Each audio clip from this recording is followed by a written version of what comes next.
Saúde os irmãos com a paz do Senhor. Amém. Convido os irmãos a abrirem as vossas Bíblias. Livro de João, Oh, aleluia. Capítulo Glória. 21.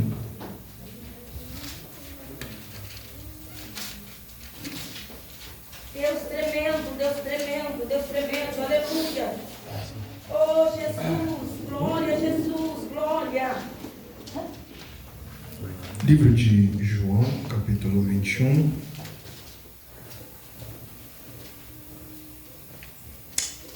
Versículo 15.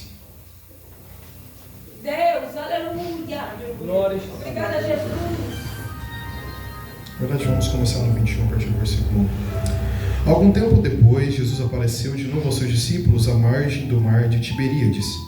Simão Pedro, Tomé, chamado Dídimo, Natanael, que era de Caná da Galileia, os filhos de Zebedeu, e mais dois dos seus discípulos estavam juntos. Simão Pedro disse: "Vou pescar." E eles o encorajaram: "A gente vai contigo também."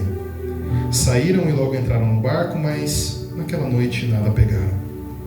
Entretanto, ao clarear da manhã, estava Jesus na praia, mas os seus discípulos não perceberam que era ele. E Jesus lhe perguntou: "Moços, tendes alguma coisa para comer?" E eles responderam: "Não." Então Jesus orientou-os: "Lançai a rede do lado direito do barco e encontrareis." Assim eles o fizeram, e logo não conseguiam recolher a rede por causa da abundância dos peixes. Depois disso, o discípulo a quem Jesus amava disse a Pedro: "É o Senhor." Assim que Simão Pedro ouviu que era o Senhor, vestiu sua túnica, pois a havia tirado, e lançou-se no mar. Mas os outros discípulos vieram num pequeno barco, arrastando a rede com os peixes, pois não estavam longe da praia, senão uns 12 côvados. Então, assim que saltaram em terra, viram ali uma fogueira sobre brasas e um pouco de pão. E Jesus lhes pediu: "Trazei algum dos peixes que acabaste de pegar." Simão entrou no barco e arrastou a rede para a terra, e estava cheia, com 153 grandes peixes. E mesmo com tantos peixes, a rede não se rompeu. Então Jesus convidou, dizendo: "Vinde, tomai o vosso de jejum."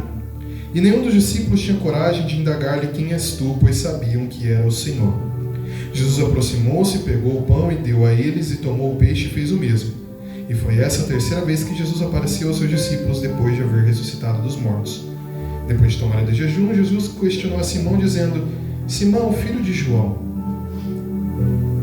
tu me amas mais do que a estes outros?" E ele respondeu: "Sim, Senhor, o Senhor sabe que eu te amo." E Jesus o encarregou: "Cuida dos meus cordeiros." Outra vez Jesus lhe perguntou, dizendo: "Simão, me amas?" E ele respondeu: "Sim, Senhor, tu sabes que eu te amo. Pastorei as minhas ovelhas." Pela terceira vez Jesus perguntou: "Simão, filho de João, você me ama?" E Pedro ficou angustiado por Jesus haver lhe perguntado pela terceira vez: "Tu me amas?" E assegurou-lhe: "Senhor, o Senhor sabe de todas as coisas. O Senhor sabe que eu te amo." Comissionou Jesus: "Apacenta as minhas ovelhas." Pode tomar o seu assento. Glória a Deus. Aleluia. Culto de ceia, irmãos. Queria agradecer ao pastor dessa congregação pela oportunidade de estar aqui com vocês. É uma honra conhecer mais uma parte do povo que vai morar no céu e membros da Igreja Assembleia de Deus Colina de Sião. Sempre que eu venho para cá, o pastor Ronaldo, ele nos leva para poder pregar em uma das congregações. A última que eu fui foi lá em São Paulo. Nós saímos daqui 3 horas da tarde para chegar lá 7h15.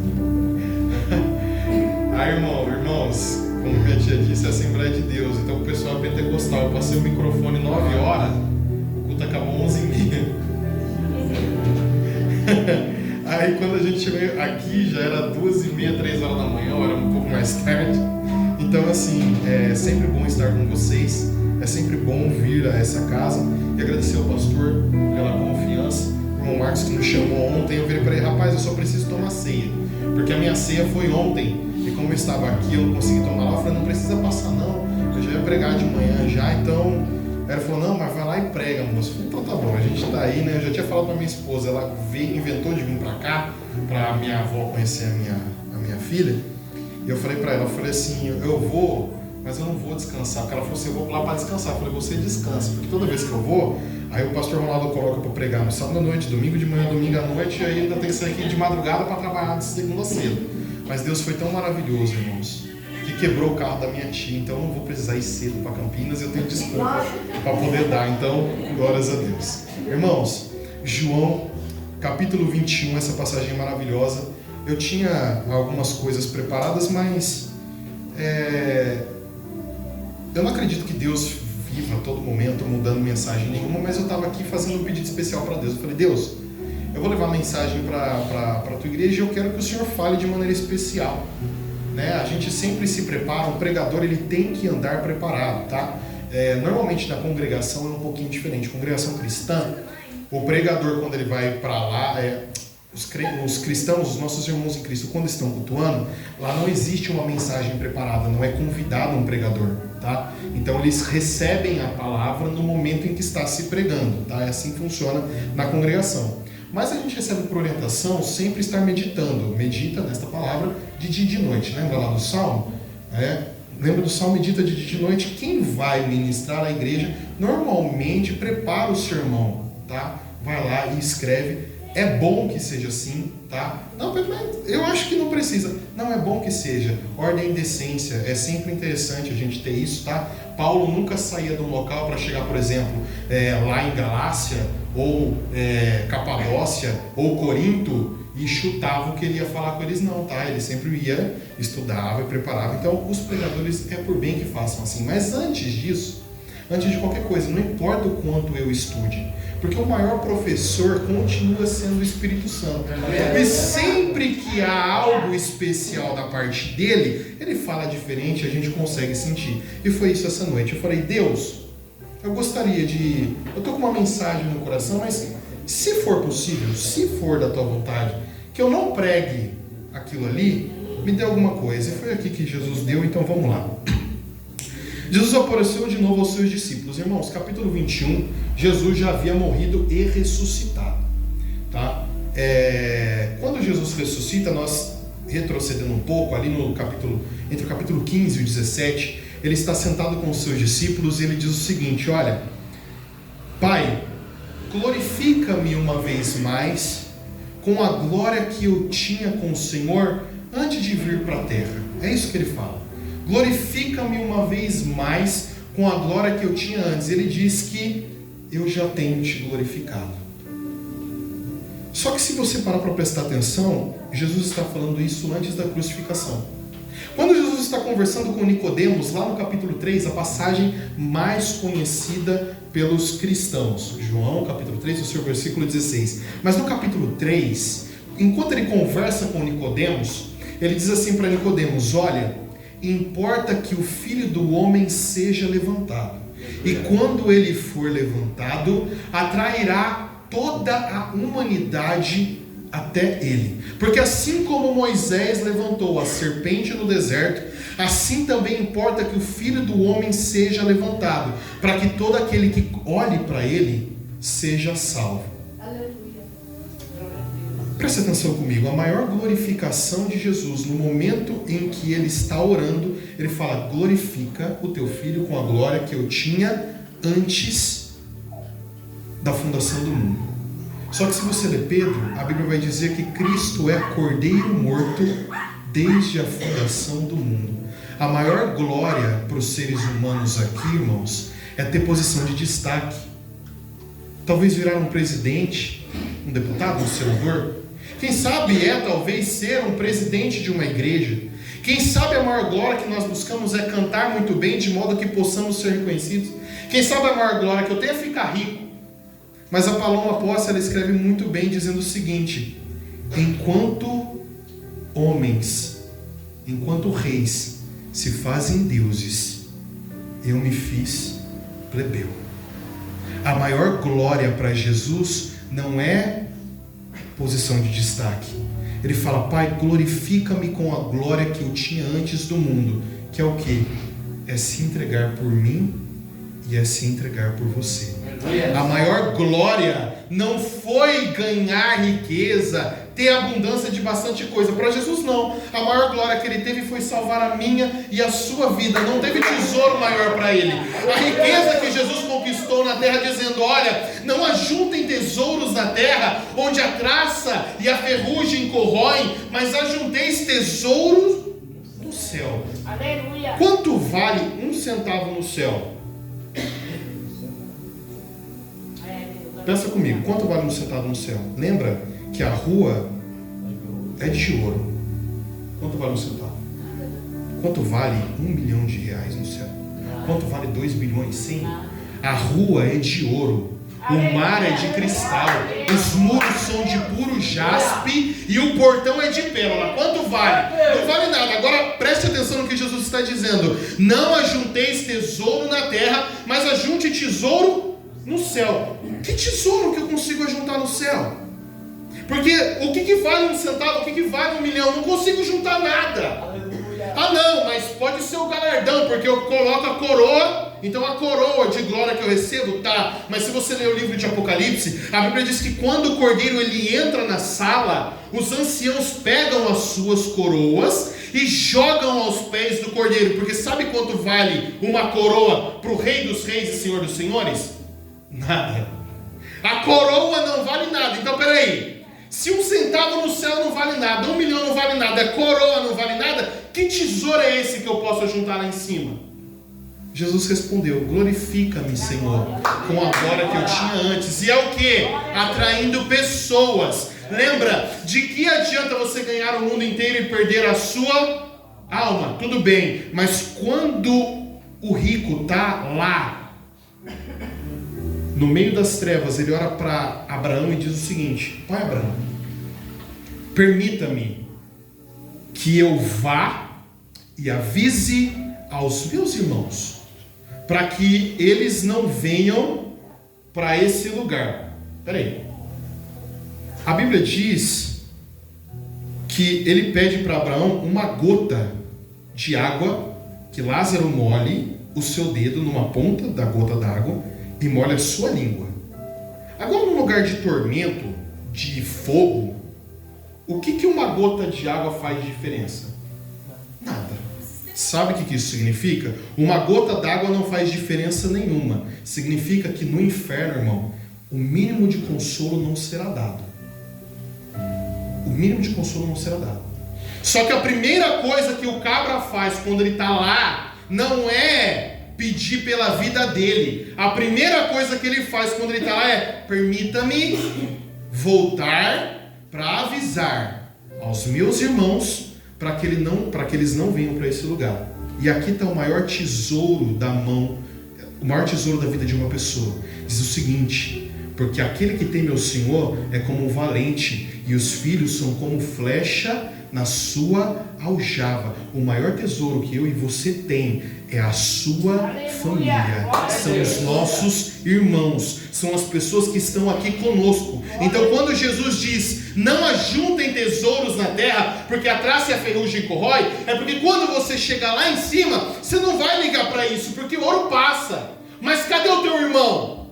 Cadê a tua mãe? Cadê a tua esposa? Cadê o teu marido? Onde estão os teus filhos? Cadê os teus amigos? Este é o nosso tesouro verdadeiro, que nós podemos levar para lá. E é isso que Jesus está dizendo: olha, não ajuntem tesouro aqui, preguem a palavra de Deus com os talentos que foi te dado, para que você granjeie outros talentos. O que são talentos? São pedaços de ouro, e o ouro são a sua e a minha vida e a vida dos nossos irmãos. O maior tesouro que nós temos é um ao outro. Só que continue ouvindo.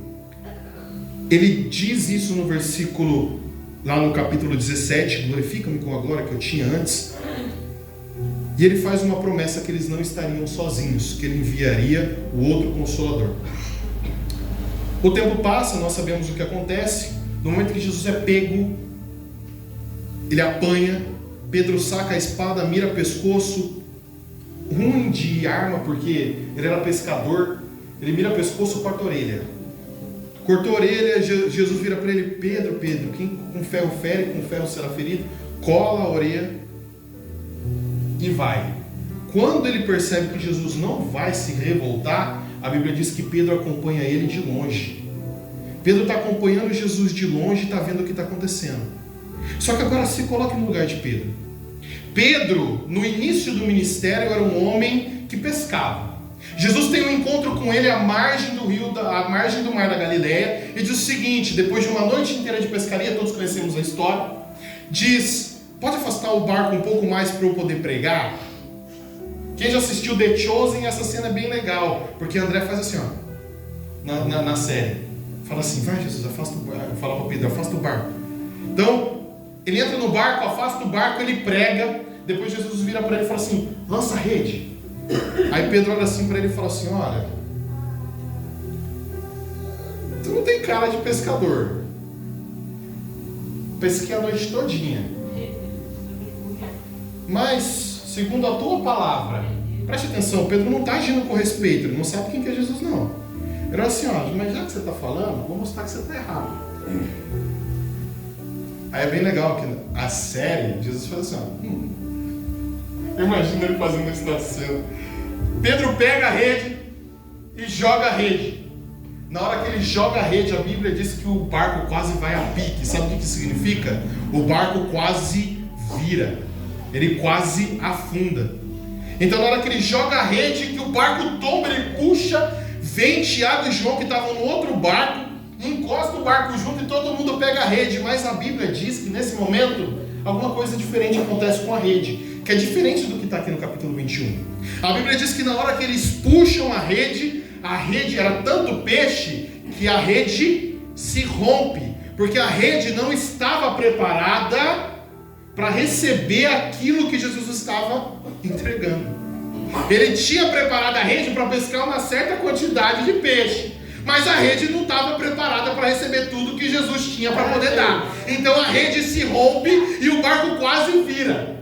Aí eles arrastam. Quantos peixes foram pescados? Não sei, porque a Bíblia não fala. E isso é lindo, porque aqui ela fala, mas eu vou mostrar para vocês o mistério. Na primeira oportunidade a rede se rompe e não dá para contar os peixes, era muito peixe. Jesus não está preocupado com a quantidade de peixe, manda Pedro pegar os peixes lá, e é isso. Pedro participa disso. Pedro participa da cura da sua sogra. O maior, já cansei de falar disso, o maior exemplo de amor da Bíblia é Jesus. O segundo é Pedro. O segundo maior exemplo é Pedro, porque Jesus foi lá e curou a sogra dele. Não tem como amar a mulher mais do que isso, porque se era eu, mas era outro Pedro. Então Pedro foi lá, vai lá, cura Jesus, pode curar. Deus já fala, rebate, né? Curou a sogra dele, estava lá junto, viu a multiplicação dos pães e dos peixes. E o mais doido, eu quando criança eu já testei, não deu certo, era meu xará. Mas eu falei, vai que eu piso e ando, né? Já tentei umas vezes, não deu certo ainda. Agora que eu estou um pouquinho mais cheio, boio. Mas andar, não dá para andar ainda. Participou, andou sobre as águas, fez as coisas mais incríveis. Ele sabia que Jesus era quem dizia ser, porque foi Pedro inspirado pelo Espírito Santo que disse: tu és o Cristo, Filho do Deus vivo. E a resposta de Jesus para ele é: bem-aventurado és tu, Simão, Bar-Jonas, filho de Jonas. Bem-aventurado é você, Simão, filho de Jonas, porque não foi a carne nem o sangue que te revelou isso, mas o meu Pai que está no céu. Então Pedro acompanha isso, só que agora ele está acompanhando Jesus sendo espancado do Getsemane até o Sinédrio. A Bíblia diz que ele vê uma fogueira acesa e ele vai para se aquecer naquela fogueira. Ele vai se aquecer naquela fogueira onde tem pessoas que estão ali acompanhando de longe o julgamento de Jesus, que vai entrar para o Sinédrio, e ele fica lá do lado da fogueira, se aquecendo. Está errado, Pedrão, porque a Bíblia diz que bem-aventurado o homem que não se assenta na roda dos escarnecedores, mas ele fica lá para poder se aquecer na fogueira. Só que um fogo que é diferente, irmão, não é bom para ninguém.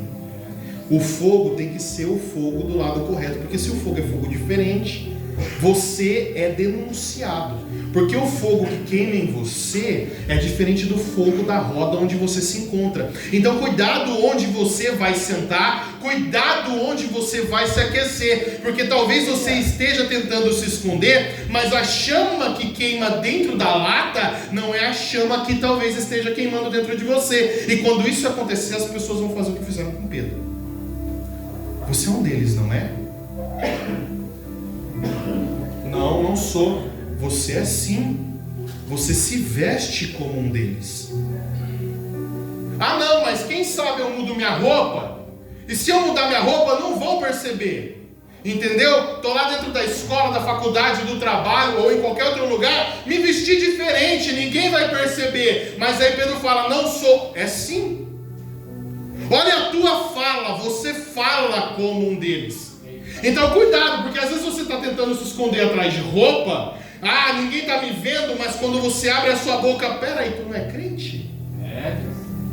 Mas você não era crente? E aí Pedro, não sou. Não, você é um deles sim. Você age como um dele, veste como um dele, fala como um dele. Já disse que não sei quem é Jesus. E a Bíblia diz que Jesus passa na hora, cruza o olhar e olha nos olhos de Pedro. E a Bíblia diz que Pedro chora amargamente. Pedro chora amargamente. Agora Jesus passa pelo julgamento do Sinédrio, é crucificado. Preste atenção. Todos os discípulos de Jesus fugiram. Todos, menos um, João. A Bíblia diz que enquanto todos estão escondidos, João está aos pés da cruz, do lado de Maria. Agora, João do lado da cruz, aos pés, de frente com a cruz, ao lado de Maria, Jesus olha para ele e diz assim: filho, eis aí a tua mãe. Mãe, eis aí o teu filho. Por quê? Jesus é o filho mais velho. Como o filho mais velho, o detentor da herança da família é Jesus. Mas a tradição vai dizer, dentro da tradição judaica da época, que se um homem judeu é acusado de rebeldia contra a sua própria pátria e morre como rebelde, a sua casa é destruída. Então agora Jesus está sendo crucificado e a sua mãe vai ficar o quê? Sem casa, abandonada. Então ele olha para sua mãe, olha para João e prepara um cuidado para ela e diz: ó, João, a partir de agora essa é sua mãe, cuide dela. Aí você fala, tudo bem. Alguém pode gritar nesse momento: João! O que você está fazendo aí, cabra? Não tem nenhum discípulo aqui. Todo mundo correu certo. Vão matar todo mundo. Ele fala: não posso sair daqui, ele é meu mestre. Mas eu falo assim: João, mas está errado. Porque ele virou para Pedro e falou assim: olha, Pedro, tu és pedra, e sobre esta pedra edificarei a minha igreja. Quem tem promessa é Pedro. O que você está fazendo aí, João? Você está aí por quê? Cadê Pedro? Pedro foi embora. E João está dizendo: eu não adoro pelo que ele faz. Aleluia. Eu não adoro pelas promessas que ele me fez. Eu o adoro por quem ele é.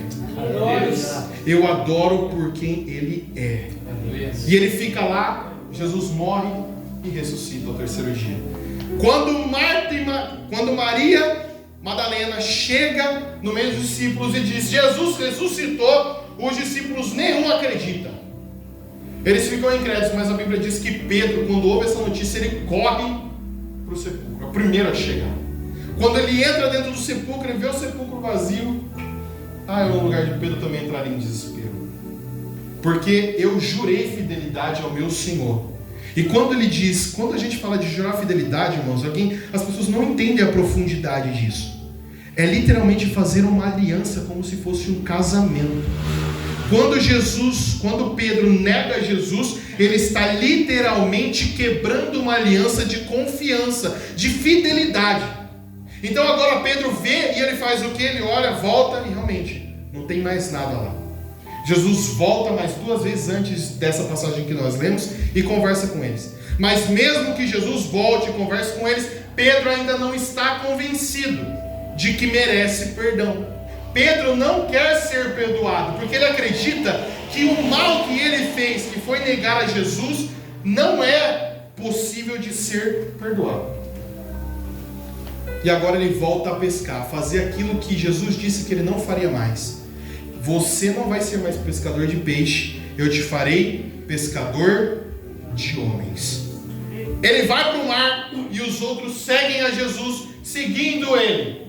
Porque ainda que Pedro não queira ser exemplo, ainda que Pedro não queira servir a Jesus, ainda que você não queira fazer a vontade de Deus, ainda que você queira se afastar dos caminhos dele, ainda que você ande e fala, não quero mais fazer nada, ainda há pessoas que olham para você, ainda tem pessoas que se inspiram na sua vida.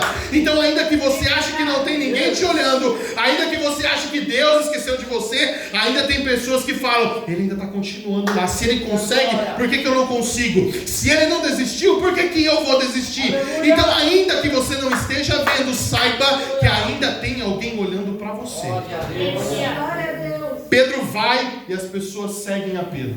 Agora Pedro está dentro do barco e faz de novo, irmão, porque Jesus é desse. A Bíblia diz, lembra-te de onde caíste. Então Pedro está lá dentro do barco, jogou a rede, pescou e nada. Ele está fazendo o quê? Um exercício que a gente chama de PNL, Programação Neurolinguística em Pedro. Pedro está lá dentro do barquinho, repetindo tudo que ele fez de errado, porque ele errou na prova. E agora ele precisa fazer de novo. Quando ele joga a rede, nada pesca, aparece Jesus e nós sabemos a história. Joga do outro lado. Ele puxa, percebe que é Jesus, corre e pula e vai ao encontro de Jesus. Só que agora Jesus não deixou barato, irmãos. E esse Jesus é maravilhoso. Quando ele não deixa barato, é muito bom, que ele nos dá lições valiosas. Ele vira para Pedro, agora com a rede de peixe. Trouxe os peixes? Trouxe. A rede se rompeu? Não. Então, boa sorte para você. Conta os peixes aí agora.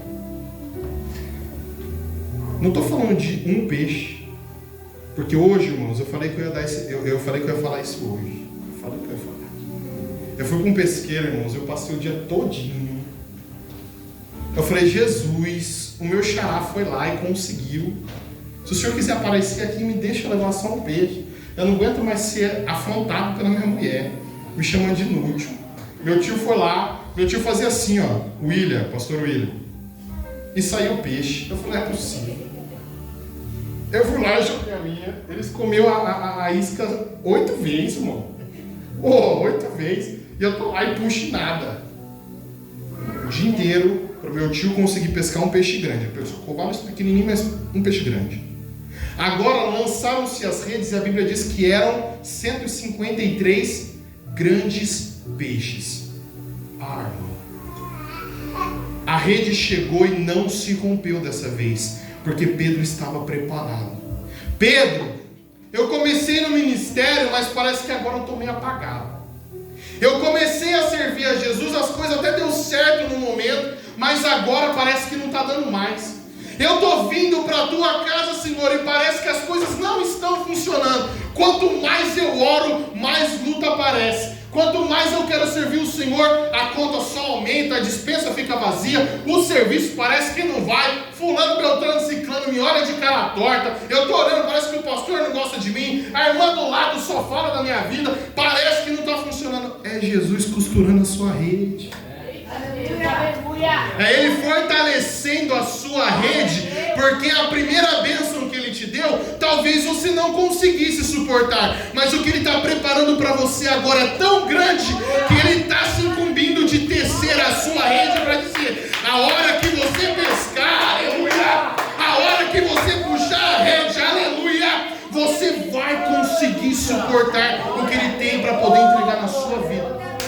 Mas fulano de tal está fazendo, deixa fazer, Jesus costurando a tua rede. Aleluia! Só que agora olha que lindo, 153 grandes peixes. Sabe o que é isso? É Jesus falando para Pedrão, Pedrão, os peixes estão aí, começa a contar. Aí Pedro pega o primeiro peixe, irmão, pega o primeiro peixe, 1. Aleluia, Deus. Glória. 2. 3. Aleluia, Deus.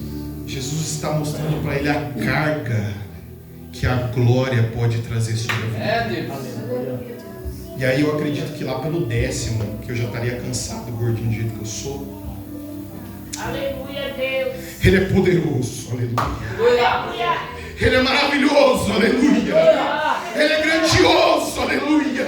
Ele é santo, aleluia. Ele é justo, aleluia. Ele é onipotente, aleluia. Onipresente, onisciente, amoroso, santo, paciente, benigno. Ele é o bom pastor, o alfa, o ômega, princípio, fim, a raiz de Davi, a raiz de Jessé, o leão da tribo de Judá, o cordeiro de Deus, a fonte de água viva, palavra eterna, o santo de Deus, ungido de Deus. E começa, irmãos, 153 grandes peixes que ele vai carregando e vendo o poder que a presença de Deus pode carregar.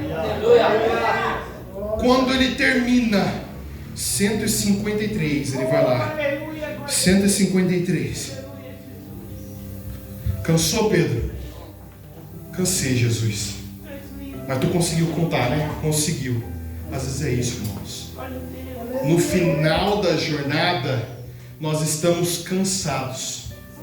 Mas quando a gente olhar para a pilha daquilo que Jesus já fez por nós e de tudo que Ele representa, nós olharemos e a Bíblia vai dizer o seguinte, se tratando de Jesus, mas se reflete a nós.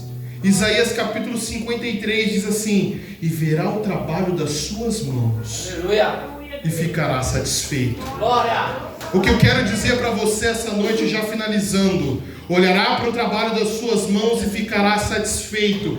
Ele olha para o trabalho das suas mãos, ele olha para os peixes e diz: Jesus, eu estou cansado, mas valeu a pena lutar, valeu a pena orar um pouco mais, valeu a pena jejuar um pouco mais, valeu a pena sofrer um pouco mais, valeu a pela chorar um pouco mais, valeu a pena orar pela minha mãe, pela minha tia, pelo meu esposo, pelo meu filho, pela minha filha, pelo meu namorado, pela minha namorada, pela minha noiva, enfim, valeu a pena ser fiel a ti, valeu a pena orar por aquele que me apontava, porque agora está comigo, valeu olhar por aquele que me maltratava, porque agora está comigo. E aí, como Davi, quem sabe você poderá dizer: Pai, prepara uma mesa diante dos meus inimigos. Ele não preparou uma mesa com os inimigos no chão, era na mesa junto, fazia mal para você, mas hoje pode se assentar à mesa para dividir o pão e o vinho com você.